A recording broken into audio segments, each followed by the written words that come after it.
This is Eyewitness News, the region's most complete coverage of today's events, reported by Dean Phillips, featuring HUGH FINN's AccuWeather forecast and a look at today's sports. Now, once again, here's Dean Phillips. Good evening, I'm Dean Phillips, and topping the news at this hour, Bruce German is home tonight to his native soil. It's been quite a day, and Diane Ryan is standing by with Bruce at his mother's cafe. Diane? Dean, I am here with the man of the hour, Bruce German, the former hostage, and his mother, Teresa Ledesky. He is the reason for the celebration in the Wyoming Valley today. Bruce German has come home to the town he grew up in. And as you can see, part of the celebration is going on around us right now in Teresa Ledesky's cafe. Bruce, you have been sort of center stage for the past 24 days since your release. How are you handling all this attention? Well, it hasn't been easy. I hate to use the word again, but it's been overwhelming and very heartwarming. And I'm just delighted to be home with my family and friends. Thank you very much. We'll have more of an interview with Bruce German later on in the show. But right now, we're going to take a look at that day. It started with the red carpet treatment at the airport. Bill Longworth was there. Early this morning, 3 Civil Air Patrol planes carrying the Germans and the Ledeskys touched down at the Wilkes-Barre Scranton International Airport. This is the first time in well over 1 year that Bruce German set foot on his home soil, eastern Pennsylvania. A full complement of local dignitaries and residents were on hand to provide the welcome, and Bruce German himself said it best. Since being released, we have had several welcomings, such as in Washington, D.C. and New York City. But I must tell you that this homecoming means more to me than all the others combined. As John Denver's song says, it's good to be back home. Thank you. It's a day of celebration for Bruce German and his family, but German is also thinking about the future, and the future includes continued work for the State Department. Absolutely. I intend to stay with the department as a Foreign Service officer, but my immediate plans are to get back with my family, to relax, to get away from all of this for a short time, and then go back to work. For the first time since the ordeal began, Bruce German was able to visit with friends and relatives he hasn't seen for a long time. Relatives swarmed around, and the look on Bruce German's face makes the welcome and the festivities worth it. Bruce German is home with family and friends, and the people who care, all the residents of northeastern Pennsylvania, are happy to see him home. Bill Longworth, Eyewitness News at the Wilkes-Barre Scranton International Airport. But the celebration didn't end there. A 10-car motorcade took Bruce and his family to Wilkes-Barre's Public Square. There, he was given a key to the city. Bob Nenno reports. Ex-hostage Bruce German hit Wilkes-Barre's Public Square about 12:30 to the blare of civil defense horns, the Bishop Hoban Band, and hundreds of people greeting him. Wilkes-Barre Mayor Tom McLaughlin was giving him the key to the city. Congressman Jim Nelligan was reading from a congressional proclamation. German spoke briefly and gratefully. If our captivity was somehow a catalyst and brought the people of the United States together in any small way, then it was not in vain.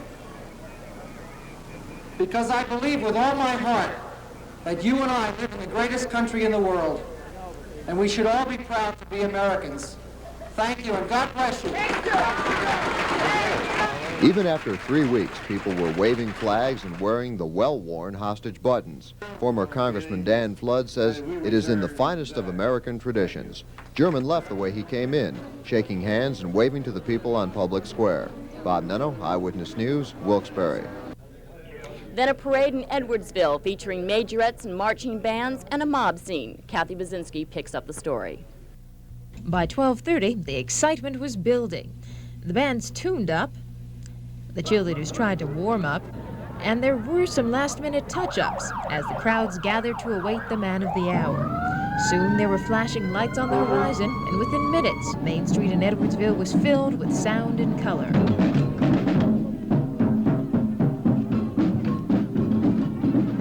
By the time the limousine holding Bruce German and his family reached his mother's home, friends and neighbors could no longer hold back the flow of affection.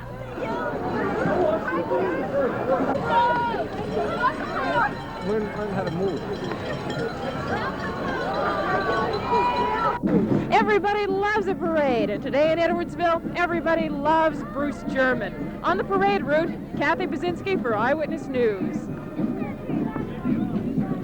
The parade ended at the Columbia Hose Company for a welcome home ceremony, Edwardsville style. Bruce German is the center of attraction at the final program of the day at the Columbia Hose Company in Edwardsville. Just about every dignitary in the west side of the Wyoming Valley is involved in honoring German and his family. German is actually the product of 3 west side communities. He receives one of his many honors from Edwardsville Mayor Ben Kozanowski and Council President Roland Roberts.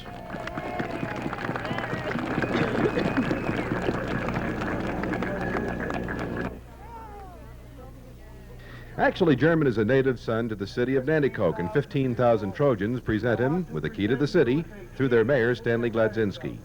And when you're in Nanticoke, I want you to use it, and you're always welcome. Thanks for having me. It's been a pleasure.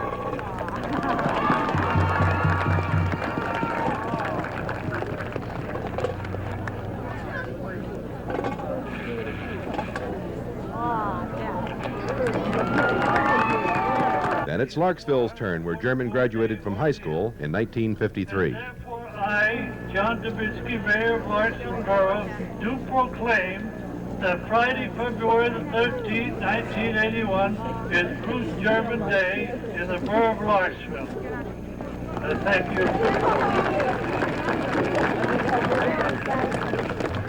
Actually, 16 persons appear on the agenda for the Edwardsville ceremony, which ends with remarks by German and his mother, Mrs. Teresa Lodeski. And it occurred to me and my colleagues that we seem to take so much for granted. But when they take away your self-respect and your dignity, you soon realize that having faith in God is one of the most important things you can have in this world. I want to thank all you people, how you have supported me during this Iranian crisis. It's been a day of parades, speeches, and honors. As Bruce German said, Friday the 13th isn't his unlucky day. It's probably the luckiest day of his life. After all, he's here with the people he loves, his family, and thousands of well-wishers in the Wyoming Valley. Jerry Baum reporting for Eyewitness News in Edwardsville. It has been a long day for the German family, and it still has a long ways to go. The crowd is still here. We have a few more questions to ask Bruce.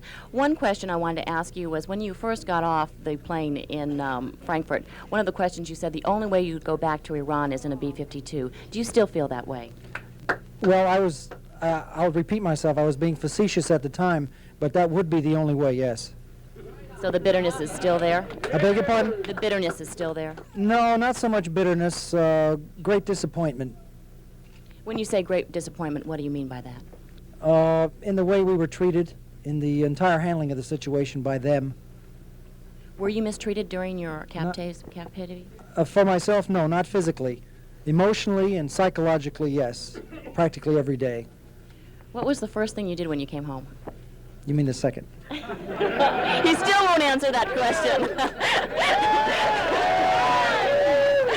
The German family will spend a couple of days here in Edwardsville, and then they'll be heading back to Rockville, Maryland. This is Diane Ryan with the Live Eye in Edwardsville. Thank you all three, Diane, Bruce, and Teresa. Another former hostage is back in the news tonight. Michael Matrinkle boarded a van to Hermitage this morning. Matrinkle will put out a candle that's been burning in honor of the hostages since the beginning. And he tells Eyewitness News his career overseas with the State Department may be over. According to Matrinkle, publicity in the Washington Post has damaged his career. Coming up on Eyewitness News, the word on Jomax. Stay with us.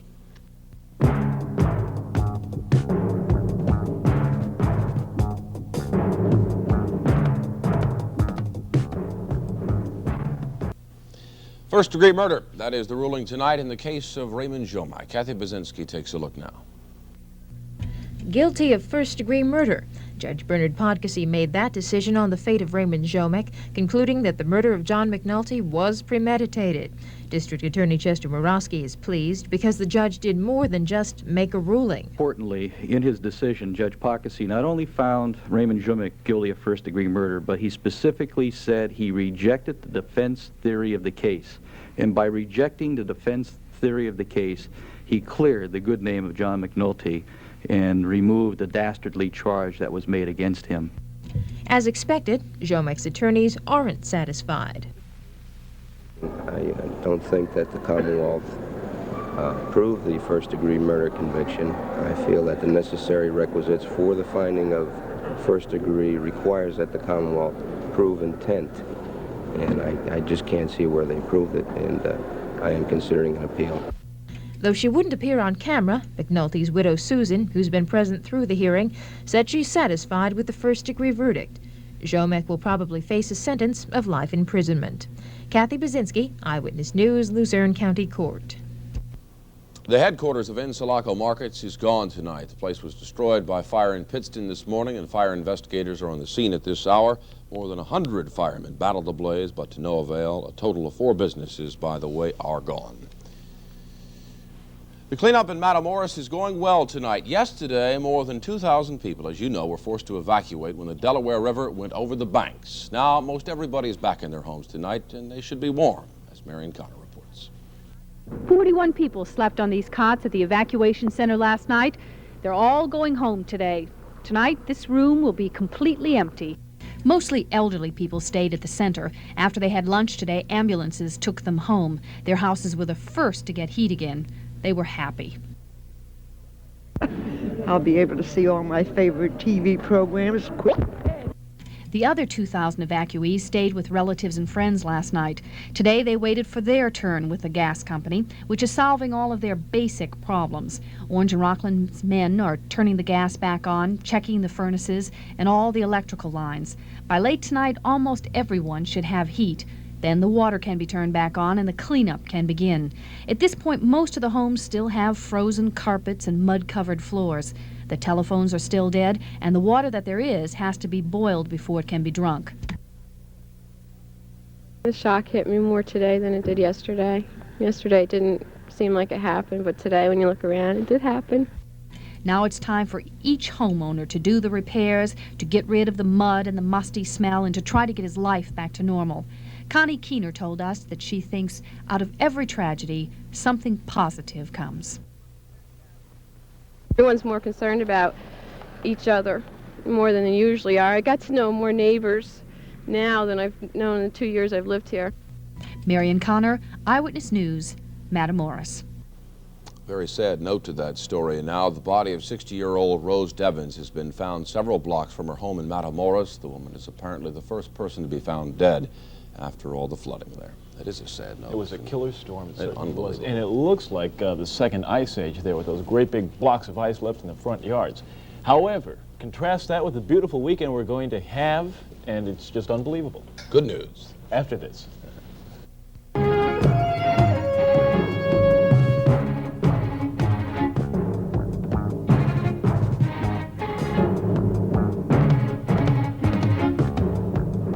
From 22,300 miles in space, you can still see that big storm that washed away parts of northeastern Pennsylvania in the middle of the week. There it is, but it's way out to sea. AccuWeather says some of those clouds may come back into the southeast states, but high pressure has cleared out the skies throughout the northeastern part of the country. A little storm down there in Texas, another little ripple making its way across the top of the nation. But for the most part, look at how the skies clear out in Pennsylvania. And the surface map shows what we're in for the next couple of days. This high pressure has been setting records on barometers all the way from New England right down into Virginia. It got up to 31 inches of mercury, which means a lot to meteorologists. What it means to us ordinary folk is really clear skies. I didn't see a cloud out there at all today. And calm winds and cool temperatures. That high pressure is moving off to the Atlantic. A southerly flow of air follows behind, and that means temperatures will go up. Tomorrow, when's tomorrow? Saturday, Valentine's Day. A lot of weddings are on for tomorrow. You're going to love the weather. It'll get up to about 40 degrees, plenty of sunshine, hardly any clouds in the sky. And then for the next day, the Irish Cabaret comes to Wilkes-Barre. There'll be a King's College if you want to go to that. You'll have no problems with the weather, plenty of sunshine again and nice mild temperatures. It'll get up into the 40s. Now it's Monday and Tuesday that we're starting to worry about. A big complicated storm up in Montana is starting to make its way across the top of the nation, and there is some moisture to be had in the Gulf of Mexico. They may get together for a little spring-like sprinkle on Tuesday, and that could last on into Wednesday. However, the dry air and the cool temperatures allowed the ski resorts to make lots of snow. There's bases of 2 to 3 feet. It's man-made and granular. It is groomed, and it's not bad for skiing. And with sunshine and nice mild temperatures over the weekend, you might like it out in the Poconos, so we'll make it an 8. And the temperatures around eastern Pennsylvania, if you can read them, if you can't, I'll read them to you. Williamsport 24, Tamman 20, Scioto 21, Canton 22, and Hazleton 20. The Wilkes-Barre-Scranton temperature is 29 and dropping off rather rapidly. So's the barometer. It's about as high as it ever gets. It has nowhere to go but down. Highest temperature today was the freezing mark. We did drop to single digits overnight last night like we were predicting. On Valentine's Day in Wilkes-Barre, the sun rises at 7 o'clock straight up in the morning, and it sets at 5:36 in the afternoon. Now, the AccuWeather 5-day forecast is going to be clear and cold tonight. It'll look beautiful up there in the sky, and the overnight low 12 degrees. For tomorrow, mostly sunny, milder in the afternoon, 38, maybe struggling to 40 degrees for a high. And then tomorrow night we'll have a starlit night. Again, it's going to look nice out there, and it will drop off only to 20 degrees. On Sunday, lots of sunshine, milder still, high 42. Look at this sunny forecast now. Saturday, sunny. On Sunday, sunny. On Monday, sunny. But on Tuesday, the clouds roll in, bring us some showers. And on Wednesday, those showers may linger on into the morning hours. But look at those temperatures up into the 40s, even up into the 50s early next week. Not bad at all. Sounds like spring. Super. You said the ski scale is going to be 8 tomorrow, right? Right. Okay. Is that thing ever going to be a 10, do you think? Are you just a that 10 would fickle? take a real nice dry snow, a nice general dry snow, and temperatures in the upper 30s or lower 40s, and no wind, and lots of sunshine. I mean, conditions have to be just perfect for a 10. Well, Jerry Baum is a 10, and he has this next story. Luzerne County is taking steps to save money within the tax collecting system. Jerry Baum, who pays his taxes, has the story. From now on, 71 tax collectors in the county will receive a straight salary instead of commissions, and the idea gets the unanimous support of the Board of Commissioners. It costs Luzerne County $173,000 to collect taxes based on a 92% collectible. The county is about to save $61,000 as compared to the old system, where the tax collector receives 2% for taxes paid during the rebate period of 60 days within the receipt of the tax bill. They now get 5% during the regular payment period and on delinquent bills. Collection offices remain open in Wilkes-Barre, Nanticoke, Pittston, and Hazleton. Commissioner Edward Bozinski says it will cost $167,000 but will save $61,000 in 1981 and 82. Several consumer groups in attendance today voiced their opinions that this is a step in the right direction. Jerry Baum for Eyewitness News at the Luzerne County Courthouse. What's up? Well, a lot is up tonight, especially in high school basketball. Big contests about everywhere you look, both in the Wyoming Valley League and the Lackawanna League. We'll take a look at that, and also a college basketball team still looking for its first loss, although I hope they never find it. We'll be back with sports right after this.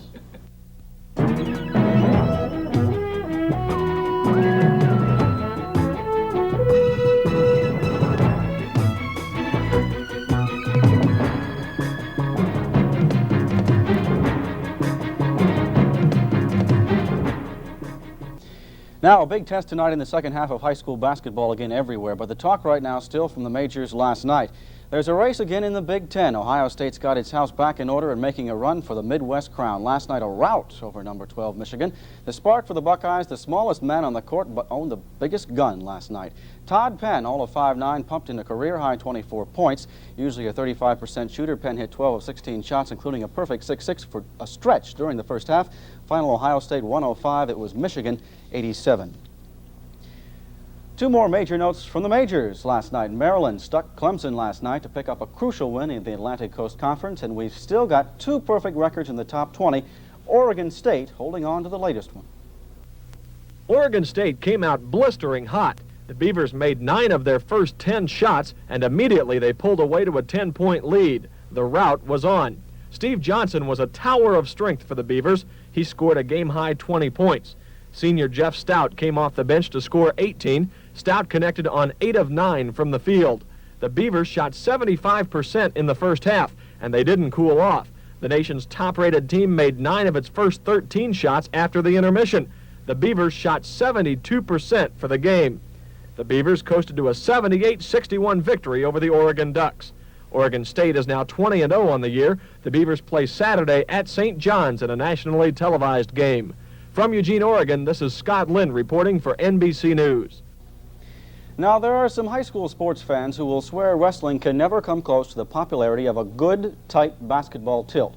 Well, there's some fans down Sunbury way willing to nail anyone with that kind of talk. Last night, some proof. Danville and Shikellamy on the same mat with the same undefeated records. Mark Albrecht highlights now. They traveled the same road to make it one of the showdown matches of the year in the Susquehanna Valley. The Shikellamy Braves, 15 wins, no losses this season. Taking on the Danville Ironmen, the same 15-0 record. The winner could very well take home the Susquehanna Valley League title. A record crowd saw Danville take the lead with a decision at 98, but it's the last lead they'd own all night. At 1:45, Shikellamy leading 21-9. The Braves would put up one of their sure winners, Nate Carter, his own record, 22-0. He was up against Danville's Brian Stamm. One of the biggest crowd pleasers and one of the upsets of the night, Stamm putting the undefeated Carter on his back in the final seconds, pulling out the decision 5-2. Then at 1:55, one of the two ties for the night, Jesse Waltz for the Braves in blue and red, Kim Schooley for the Ironmen. No takedown in the first period, not until the third, with the two exchange a takedown and a reversal. It ends in a 2-2 tie. The last points Danville would see the rest of the night. The Braves adding up the points with pins at 112 and 167. Shikellamy won at 35-14 the final. Phil Lockoff's Braves now run into Line Mountain to guarantee them the title in the Susquehanna League. And then Saturday, the #1 AAA school in the state, the Easton Red Rovers. In Sunbury, Mark Ulrich reporting for Eyewitness Sports. Thank you, Mark. And finally, what to watch for tonight. Again, a possible crucial title hope night for Bishop O'Reilly and Wyoming Valley West, both facing people who could spoil all of those championship dreams. In the Lackawanna League, a big night in the south of that league. The second half lead goes to the winner of Dunmore and Scranton Tech tonight. And Mark Albrecht and I will be out among that mess tonight in all the high school basketball, and we should have some good highlights for you tonight at 11, and of course all the scores as well. I'm still waiting for the game between Shikellamy and Chickashinny and see what the announcers do to that one. I see. You may be waiting a long time. Could be a butcher job on that one. We'll be right back after this.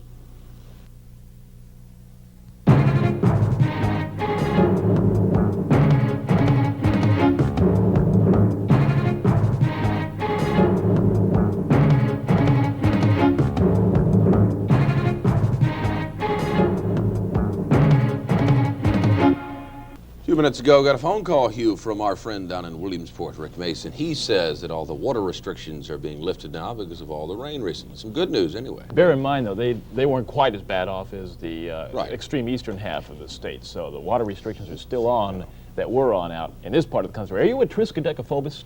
Of course, 3 times a week. I don't see how anybody could be after this. Friday the 13th, and we had Miss America in town. Bruce German came back to town. We had gorgeous weather today. It was just a beautiful day. I don't think there was any bad luck at all today. So that puts an end to that. Now, as far as weather tonight, it's going to be clear at 9 o'clock, very clear, crystal clear, and a temperature of 21 degrees. You can do a live shot out there at 8 o'clock, hopefully. Yeah, we're going to try to find a Valentine's Day dance tonight. That's a look at it. Stay tuned now for the NBC Nightly News with John Chancellor, Roger Mudd, back here at 11 o'clock, if you will. Good night, everybody. This is NBC Nightly News.